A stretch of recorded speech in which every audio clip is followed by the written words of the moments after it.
Good morning friends, सभी को जय हिंद। आज हम बात करेंगे नदी तंत्र, ड्रेनेज सिस्टम के बारे में बात करेंगे।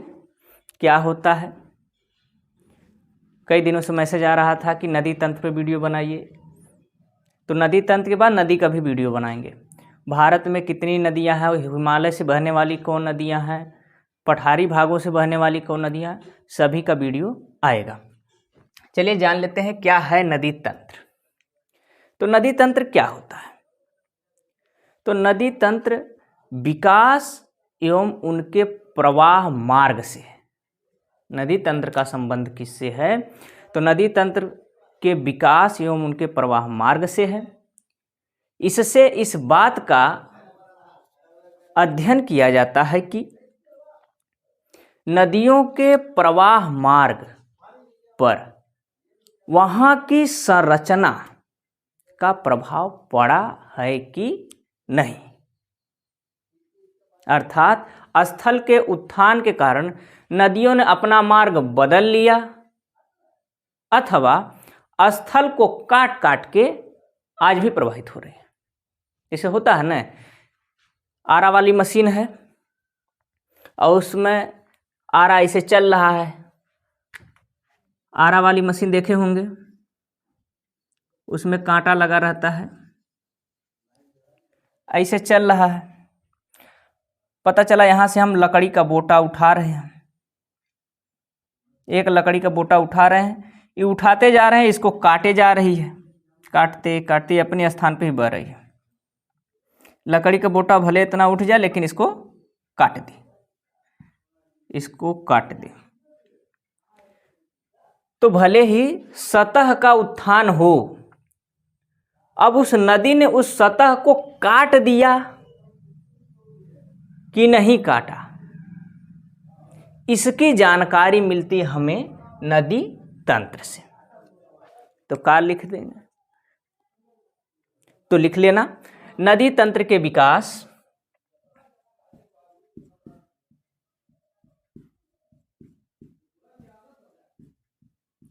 नदी तंत्र के विकास एवं उसके प्रवाह मार्ग से। नदी तंत्र के विकास एवं उसके प्रवाह मार्ग से। नदी तंत्र का विकास एवं उसके प्रवाह मार्ग से, इससे इस बात का अध्ययन किया जाता है कि इससे इस बात का अध्ययन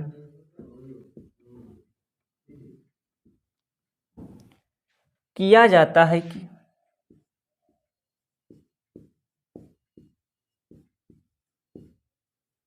इससे इस बात का अध्ययन किया जाता है कि नदियों के प्रवाह मार्ग पर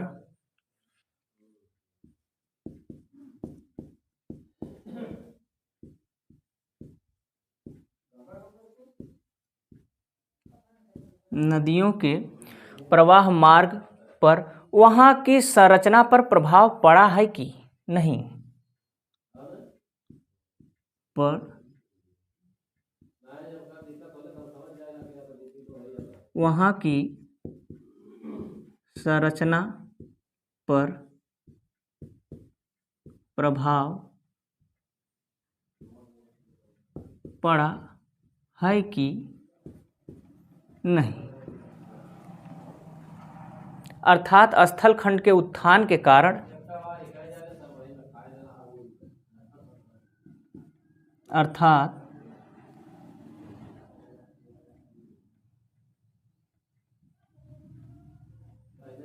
स्थल खंड के उत्थान के कारण नदियों ने अपना प्रवाह मार्ग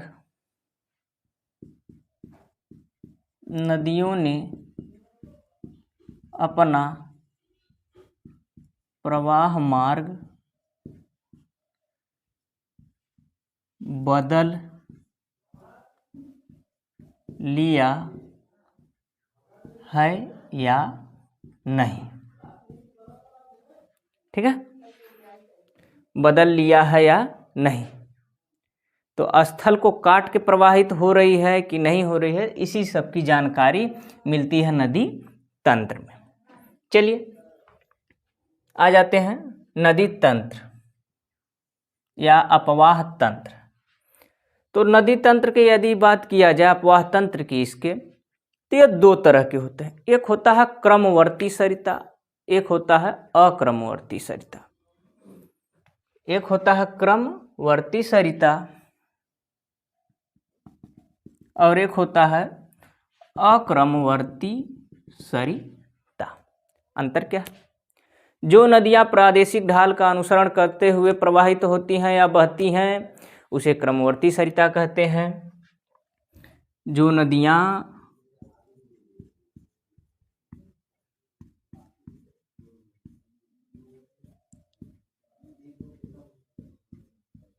प्रादेशिक ढाल का अनुसरण करते हुए बहती हैं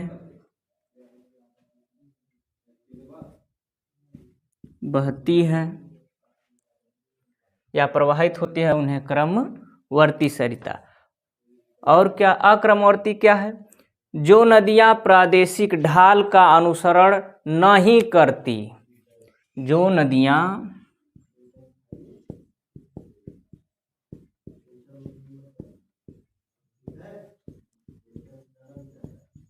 प्रादेशिक ढाल का अनुसरण नहीं करती,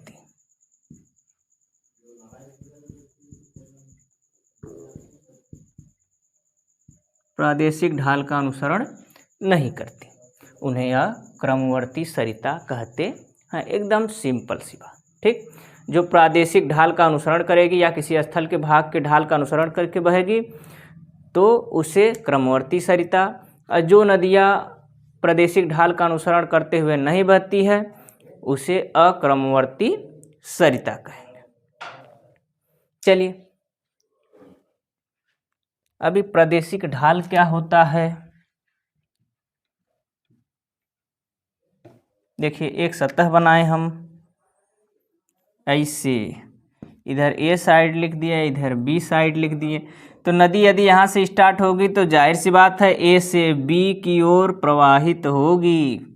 तो इसी को हम कहते हैं प्रादेशिक ढाल। किसी भी प्रदेश में हो सकता है यह ढाल। तो जाहिर सी बात है ए से बी की ओर, तो ये प्रादेशिक ढाल का अनुसरण करती है। तो इस प्रकार की यदि नदी कहीं प्रवाहित हो रही है तो उसे कहते हैं क्रमवर्ती सरिता या क्रमवर्ती अपवाह प्रतिरूप। अब देखिए इसमें कुछ प्रकार हैं। पहला प्रकार जो है आपका अनुवर्ती सरिता या प्रधान अनुवर्ती, कॉन्सिक्वेंट ड्राइनेज अनुवर्ती सरिता। इसके बाद परवर्ती है सबसिक्वेंट, इसके बाद प्रति अनुवर्ती और नवानुवर्ती सरिता। इस तरह की 4 प्रकार की तंत्र में यह शामिल होते हैं। कौन कौन है? अनुवर्ती, परवर्ती, प्रति अनुवर्ती और नवानुवर्ती सरिता। 4 प्रकार के होते हैं। इससे एग्जाम में क्वेश्चन बनते हैं। अक्सर बच्चा को लिखी लिखाई बातें समझाई जाती है लेकिन फिर भी समझ में नहीं आता है। हम केवल एक ग्राफ बताएंगे, उसके बाद देखना समझ में आया कि नहीं आया।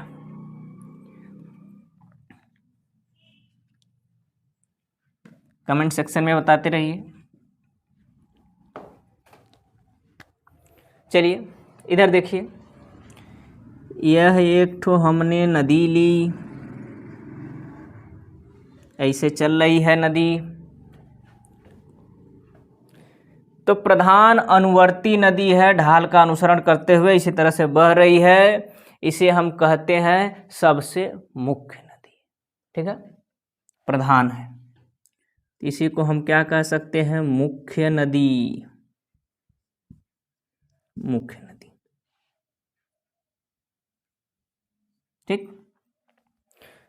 तो मुख्य नदी या हम कहेंगे मुख्य सरिता। इसमें किसी को कोई दिक्कत होगा तुरंत बताएगा। मुख्य सरिता, ये हो गई आपकी मुख्य सरिता। मुख्य सरिता। ठीक, यहां तक किसी को कोई समस्या? तो जो नदी मुख्य नदी होती है, खूब चौड़ी रहेगी, लंबी रहेगी, पानी ज़्यादा आएगा, उसे हम मुख्य नदी कहेंगे। इसी को हम कहते हैं प्रधान अनुवर्ती नदी। आगे चलिए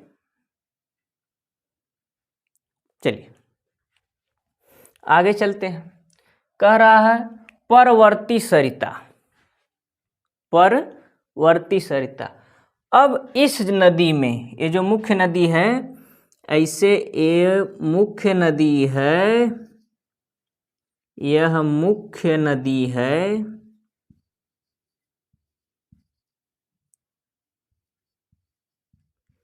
इस मुख्य नदी में जो आकर के मिलेगी, इस मुख्य नदी में जो नदी आकर के मिलेगी, ठीक है, इस मुख्य नदी में जो नदी आकर के मिलेगी, इसे हम कहते हैं परवर्ती सरिता।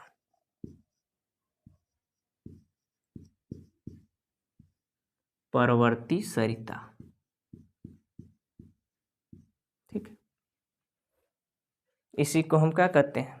परवर्ती सरिता। यानी जो मुख्य नदी है, इस मुख्य नदी में जो नदी आकर के इसमें डायरेक्ट मिल रही है, तो उसे कहेंगे परवर्ती सरिता। अगला क्या है? प्रति अनुवर्ती।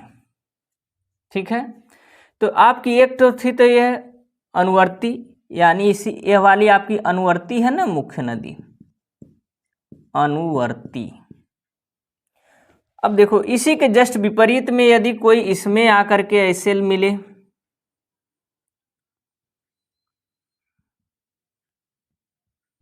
कोई ऐसे मिल रही है, ऐसे देख रहे हो, ये अनुवर्ती ऐसे आ रही है, तो इसके विपरीत जाएगा तो प्रति हो जाएगी।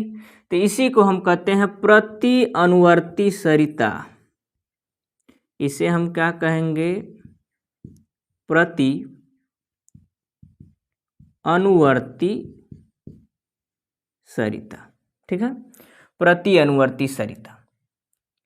तो यह प्रति अनुवर्ती सरिता हो गई, यह अनुवर्ती सरिता हो गई, यह परवर्ती। तो मुख्य नदी, परवर्ती, प्रति अनुवर्ती, ऐसे। ठीक, यह देख लिए, यह भी देख लिए, यह भी देख लिए। नवानुवर्ती, यह क्या है? नवानुवर्ती, यह भी तो बहेगी।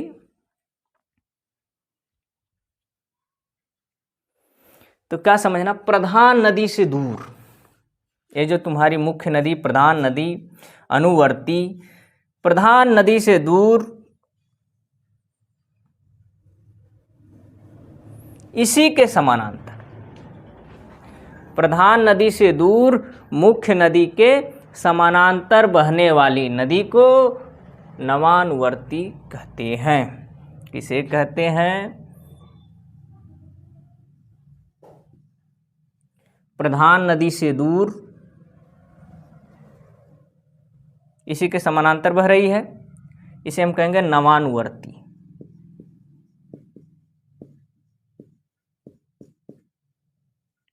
नवानुवर्ती। तो प्रधान नदी से दूर मुख्य नदी के समानांतर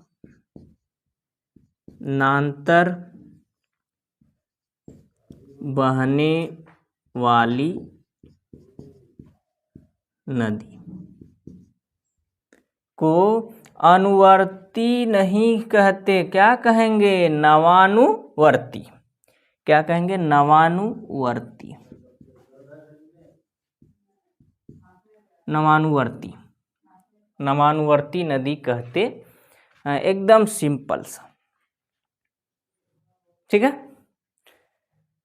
तो आपको हमने बताया एक मुख्य नदी है, मुख्य नदी में कोई आके इसे अचाक से मिलेगी तो उसे कहेंगे परवर्ती। अब परवर्ती में जो ऐसे मिलेगी और अनुवर्ती के विपरीत दिशा में है तो उसे प्रति अनुवर्ती, और इसके जस्ट दूसरी साइड आराम से आ रही है कोई नदी उसी के समानांतर तो उसे कहेंगे नवानुवर्ती नदी। चलिए उदाहरण के लिए कुछ चीजें देख लेते हैं। तो उदाहरण लेते हैं, किसका लिया जाए? तो गंगा नदी के ले लेते हैं। किसका ले लेते हैं? गंगा नदी, उत्तराखंड, ठीक है। देहरादून घाटी तथा यमुना, तो देहरादून घाटी एग्जाम्पल ले लेते हैं। एग्जाम्पल देहरादून घाटी, किस नदी का? घाटी में गंगा, ठीक, गंगा है। और इसकी प्रधान अनुवर्ती, ऐसे गंगा इधर से निकलेगी, इधर से यमुना भी निकलेगी, तो इस समय इधर देखोगे तो यह इसकी क्या है? नवानुवर्ती नदी यमुना हो जाएगी, नवानुवर्ती नदी, और मुख्य नदी कौन सी हो जाएगी? गंगा, ठीक। एक स्थान पे मतलब मिली नहीं है, और जिस स्थान पे मिलेगी वहां क्या हो जाएगा? वहां परवर्ती हो जाएगी। चलिए समझ लीजिए, ये तो दूर था इसलिए। चलिए इधर देखिए, यह गंगा जी, गंगा जी, गंगा जी, गंगा जी नहाई वो है मैया। चलिए गंगा जी, गंगा नदी, इस गंगा नदी में आ करके मिलेगी यमुना। यह क्या है? परवर्ती नदी हो जाएगी यमुना, ये हो गई गंगा। यह हो जाएगी मुख्य नदी, मुख्य या प्रधान नदी, या इसी को हम क्या कहेंगे? अनुवर्ती नदी, अनुवर्ती, और का मुख्य नदी या प्रधान नदी। यह क्या हो गई? यह यहाँ पर हो जाएगी परवर्ती नदी, ठीक है। यह यहाँ पर क्या हो जाएगी? परवर्ती। यह यहाँ पे हो जाएगी परवर्ती नदी, ठीक। अब इसकी जो सहायक होंगी, यमुना की सहायक, यमुना की सहायक चंबल, सिंध, बेतवा, केन, चंबल, सिंध, बेतवा, केन, ये सब क्या हो जाएंगी? तो ये हो जाएंगी आकर के इसी में मिलेंगी ना, इसी में आकर के मिलेंगी, इसी में आकर के मिलेंगी, ऐसे आएंगी सब इसमें मिल जाएंगी, धड़ाधड़ इसमें मिल जाएंगी, ऐसे मिल जाएंगी। तो इसमें जो नदियाँ मिल रही है इसके विपरीत वाली हो गई ना, तो इसको कहेंगे प्रति अनुवर्ती नदी। प्रति अनुवर्ती, यह प्रति है मतलब उसकी परवर्ती में मिल रही है, तो जो परवर्ती नदी में मिलेगी इसी के विपरीत जा रही है धड़ाधड़, तो उसे कहेंगे प्रति अनुवर्ती नदी। और जहाँ पर दूरी पे होंगी उसे कहेंगे नवानुवर्ती। इतना चीजें कॉन्सेप्ट क्लियर हो गया होगा आप लोगों का, उम्मीद है।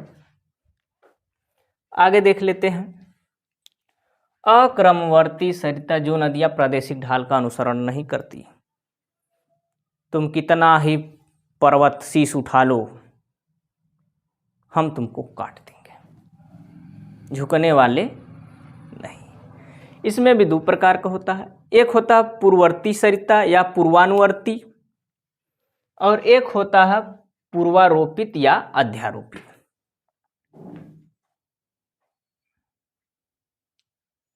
ठीक है, चलिए इनको देख लेते हैं, इनको देख लेते हैं। ये सब हटा दे रहे हैं, मिटा दे रहे हैं, बाकी स्क्रीनशॉट मार के पढ़ते रहिए।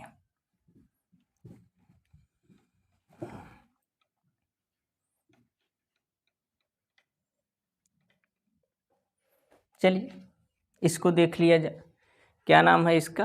पूर्ववर्ती नदी। किसे कहते हैं? तो जिन नदियों की उत्पत्ति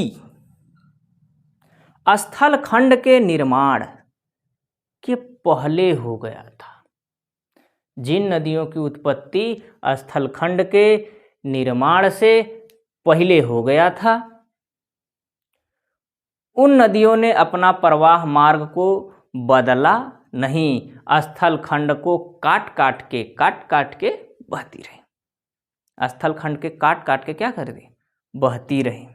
उदाहरण के लिए सिंधु नदी, ब्रह्मपुत्रा नदी, सतलज नदी, कोसी, तीस्ता, घग्गर, काली, गंडक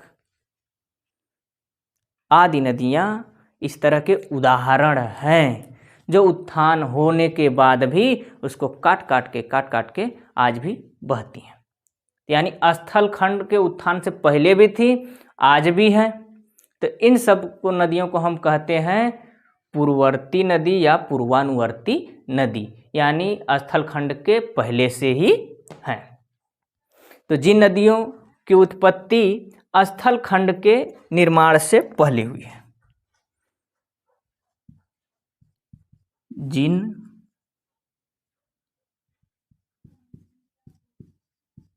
नदियों की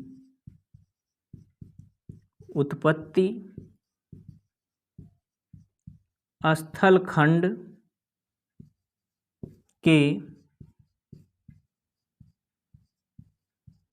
निर्माण से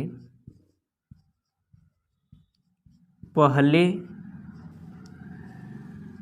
हुई है, जिन नदियों की उत्पत्ति स्थल के निर्माण से पहले हो गया था या हो गया है, उन नदियों ने स्थल को खड्ड को काट काट कर बहती हैं।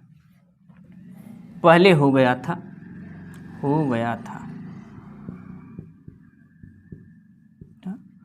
वे नदियाँ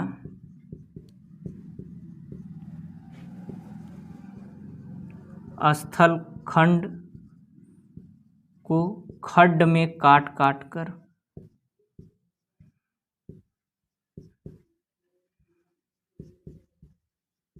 बहती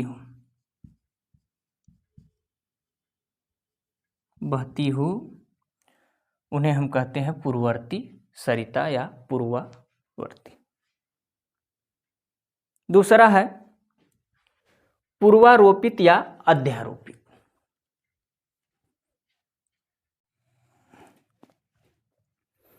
चलिए देख लेते हैं रिवर पैटर्न या ड्रेनेज पैटर्न, अपवाह प्रतिरूप या नदी प्रतिरूप। जो नदियां बना रही हैं जाल, वो किस प्रकार से बन रहा है, तो आइए देख लेते हैं। अच्छा, कुछ चीज़ों का जानना आपके लिए आवश्यक है। आखिर ये होता क्या है, प्रतिरूप क्या होता है? तो किसी नदी के रेखीय स्वरूप को प्रवाह रेखा, किसी नदी के रेखीय स्वरूप को प्रवाह रेखा कहते हैं। कई रेखाओं को जब योग हो जाता है तो उसे जाल कहते हैं, या हम कहेंगे ड्रेनेज नेटवर्क। और क्या, किसी नदी के बेसिन में अपवाह रेखा जाल के दृश्य स्वरूप को अपवाह प्रतिरूप कहते हैं। जैसे ऐसे कोई बह रही है नदी तो बह रही है, इसको हम कहेंगे ड्रेनेज लाइन या प्रवाह रेखा। इस रेखा में नदी बह रही है। ठीक, अब क्या, कई रेखा, अब इसमें कई नदियां आकर के ऐसे कुछ मिल जाए, कुछ ऐसे मिल जाए, कुछ इसमें मिल रही है, कुछ ऐसे मिल रही है, कुछ ऐसे मिल रही है, और फिर ये नीचे ऐसे बहते हुए चली जा रही है। ठीक, इस तरह से बहते हुए चली जा रही है। तो यह एक प्रकार का नेटवर्क हो गया इसका।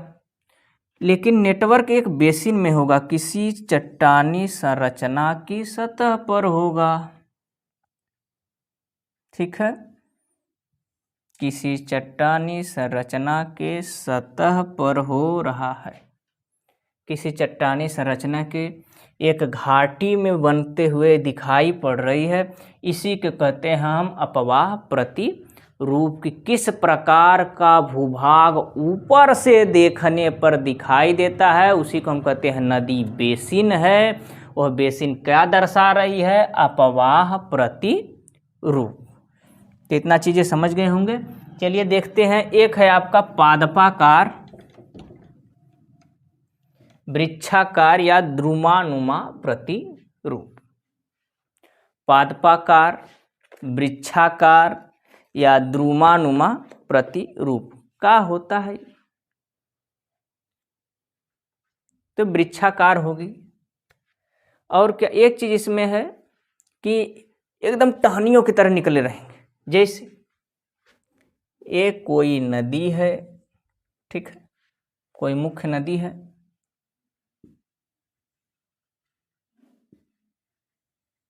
ठीक, कोई मुख्य नदी है, इसकी कुछ सहायक नदी है। ठीक है, तो पहले जान लीजिए मुख्य नदी, सहायक नदी। अभी अभी आपने देखा अनुवर्ती, परवर्ती और प्रति अनुवर्ती। तो हम ज़्यादातर इन पैटर्न में क्या पूछा जाता है, एक पूछा जाता है आपकी मुख्य नदी, एक आपकी मुख्य नदी, मुख्य नदी कौन है, उसकी सहायक नदी कौन है। ठीक, मुख्य नदी, और इसमें जो मिलेगी ये इसकी सहायक हो जाएगी, सहायक नदी।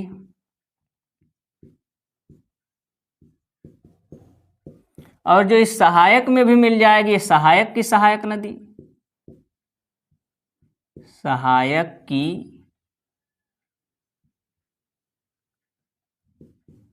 सहायक नदी। यही मिलकर सब प्रतिरूप बनाएंगी। तो आपस में मिलकर जिस आकृति का निर्माण करेंगी, ज्यामितीय संरचना का निर्माण करेंगी, उसे ही हम कहेंगे अपवाह प्रतिरूप। चलिए अब देख लेते हैं पादपाकार क्या है। पादपाकार, अब इस पादपाकार प्रतिरूप में कई शाखाएं आकर, सहायक इसकी मुख्य, ये मुख्य नदी हो गई, इसमें कई आ करके सहायक नदियां इसमें मिलेंगी। ठीक,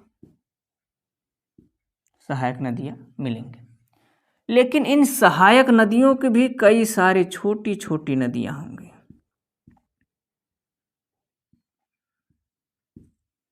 कई सारी छोटी छोटी नदियां होंगी।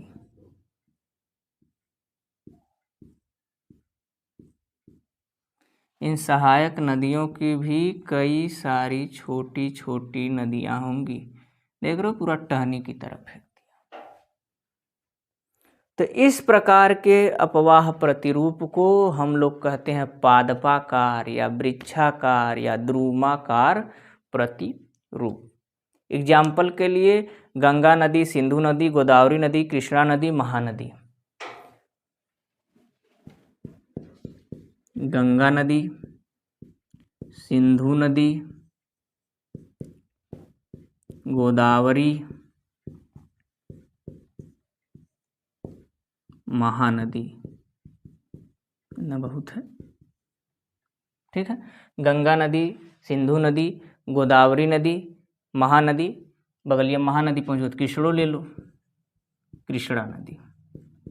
ठीक, कृष्णा नदी, ये सब नदियाँ पादपाकार, वृक्षाकार या द्रुमाकार प्रतिरूप का निर्माण करती हैं। आगे देखो, अरीय अपवाह प्रतिरूप कंट्रीफ्यूगल ड्रेनेज पैटर्न रेडियम।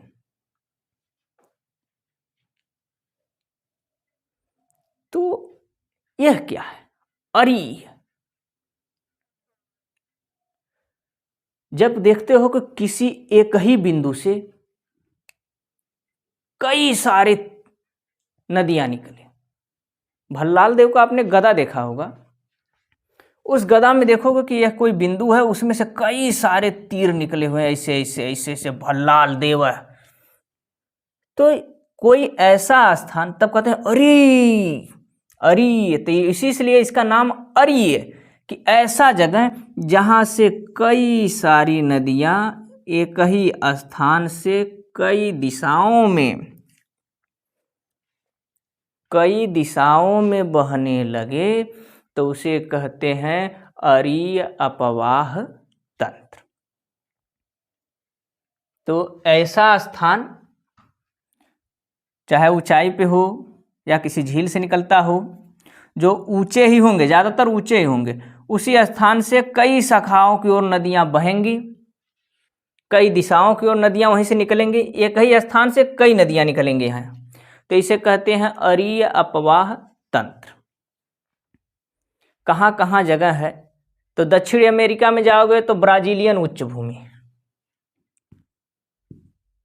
दक्षिणी अमेरिका में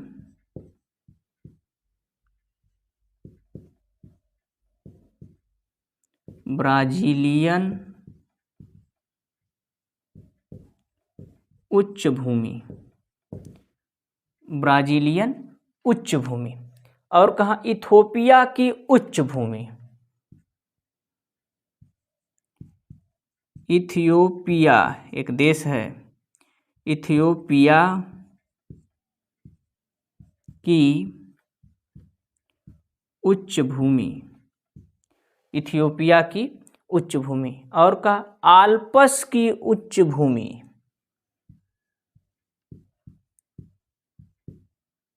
आल्प्स की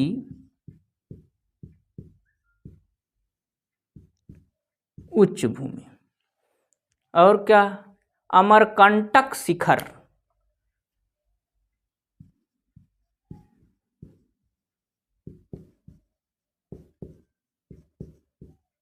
अमरकंटक शिखर। ये सभी अरीय अपवाह तंत्र के उदाहरण हैं। तुम्हारा छोटा नागपुर का पठार और श्रीलंका की उच्च भूमि, ये सभी भी अरीय अपवाह तंत्र का पठार हैं। छोटा नागपुर का पठार और श्रीलंका की उच्च भूमि।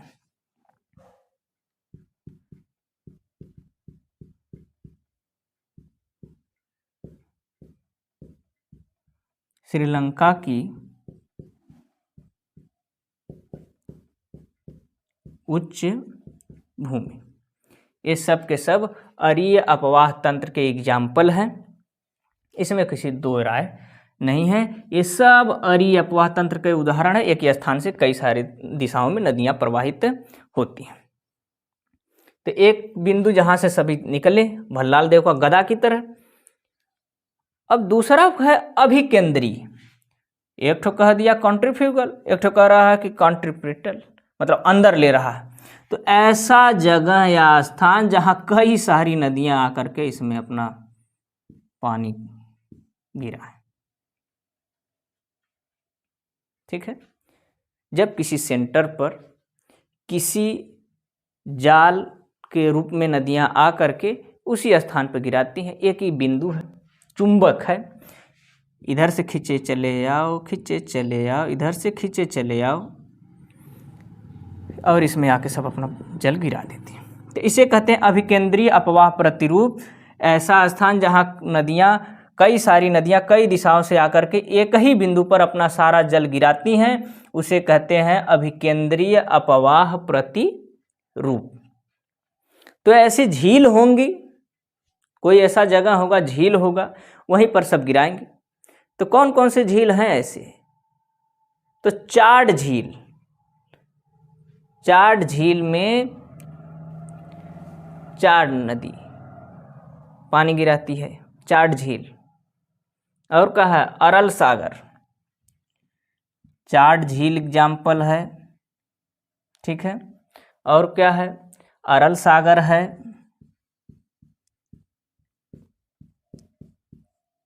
अरल सागर। तो अरल सागर कौन कौन नदियाँ गिराती हैं, सिरसा, दरिया, आमू दरिया नदियाँ इसमें पानी गिराती हैं, सिरसा, दरिया, आमू दरिया। अरल सागर में सिरसा, दरिया और आमू दरिया, ये नदियाँ अपना जल इसी में गिराती हैं। भारत में देखा जाए तो सांभर झील, भारत अगर किसी एग्जाम्पल है सांभर झील। 2 नदियाँ खुले सागर में नहीं गिराती आपकी, जैसे कोई नदी ऐसी होती है जो सूख जाती बीचों में, तो लूनी नदी हो गई आपकी, बनास पश्चिमी राजस्थान में। यह अंतःस्थलीय नदी का उदाहरण है, मतलब जाती हैं लेकिन सागर तक पहुंच ही नहीं पाती, बीचवे में खत्म हो जाती, ठीक है, बीचवे में से गायब हो जाती है। तो इसे कहते हैं अंतःस्थलीय नदियाँ। जो नदियाँ झील तक, सागर तक नहीं पहुंच पाती, स्थल पे स्टार्ट होंगी, स्थल पे खत्म हो जाएंगी, उनको कहते हैं अंतःस्थलीय नदियाँ। जैसे ये कोई स्थल भूभाग है और यहाँ से कोई संरचना है, यहाँ झील है, लेकिन नदी ऐसे ऐसे चली और पता चला ही गायब हो गई, खत्म कहानी। तो इसे कहते हैं अंतःस्थलीय। तो भारत में सांभर झील इस नदी का, इसका एग्जाम्पल है अभिकेंद्रीय अपवाह प्रतिरूप का। आगे देखते हैं कंटकी अपवाह तंत्र। तो कंटकी देख लीजिए,